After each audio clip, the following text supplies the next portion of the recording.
సోదర ఏం పేరు? నా పేరు అంజీ అన్న, బీరో అంజీ అన్న. ఓకే. మీదెక్కడ? వేలేరుపాడిన ఒక ఆటో డ్రైవర్ అన్న నేను.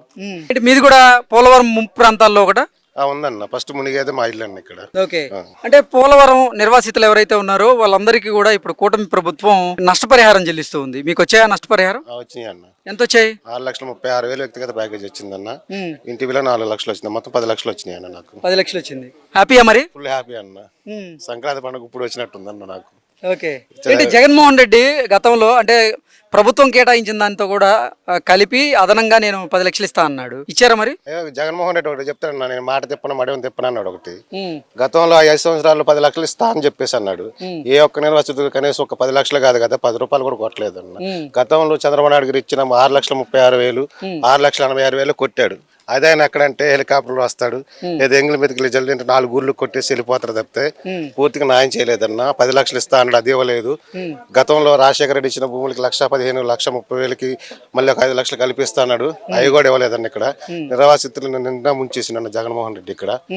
అంటే మాయ మాటలతో మిమ్మల్ని దగా చేశారా? మాయ మాటలు, మాయల పకీరు కాబట్టి ఇలా ఆంధ్రప్రదేశ్ లో అడ్డంగా లేకుండా వెళ్ళిపోయాడన్న. నిర్వాసితులు ఉసురు తగిలి ఈ రోజు జగన్మోహన్ రెడ్డి అక్కడ కూర్చున్నాడు అన్న ప్రతిపక్షంలో. సార్ ఏం పేరు? జాగర్లమూడి శ్రీకాంత్. శ్రీకాంత్ గారు, మీరు అంటే ఈ విలేజేనా మీది? మాది ఇక్కడేనండి, వెల్లేరుపాడు. ఓకే. మేము ఎప్పుడో 8 years బ్యాక్ వచ్చిన సెటిలర్స్ అండి. ఓకే. పోలవరం ముంపు ప్రాంతాల్లో ఇది కూడా ఒకటా? అవునండి. ఇది పోలవరం నిర్వాసితులకు ఇప్పుడు కూటమి ప్రభుత్వం అయితే R&R ప్యాకేజ్ కింద నష్టపరిహారం ఇస్తుంది. మీకు అందాయా? మాకు గతంలో 2007లో 1,15,000 రూపాయలు రాజశేఖర రెడ్డి గారు ఇచ్చినప్పుడు మేజర్ భూమి పోయిందండి. ఇప్పుడు నేను ఏదైతే స్థలంలో నుంచున్నానో ఇది 3 ఎకరాల స్థలం అండి. 2017 మన ప్రభుత్వం వచ్చిన తర్వాత 10,50,000 ప్రకటించిన తర్వాత ఇది వాస్తవంగా అసైన్మెంట్ భూమి. ఇది అసైన్మెంట్ భూమికి నాన్ ట్రైబ్ కి ఇచ్చినందువల్ల నేను చాలా హ్యాపీగా ఉన్నాను. కాకపోతే అప్పుడు జరిగిన కొంతమంది ఫేక్ వాళ్ళు కొంత వచ్చి వాళ్ళ పేర్లు ఎక్కించుకోవడం వల్ల కొంత అవకతవకలు జరగడం వలన కొంతమంది హోల్డ్లో పెట్టారు.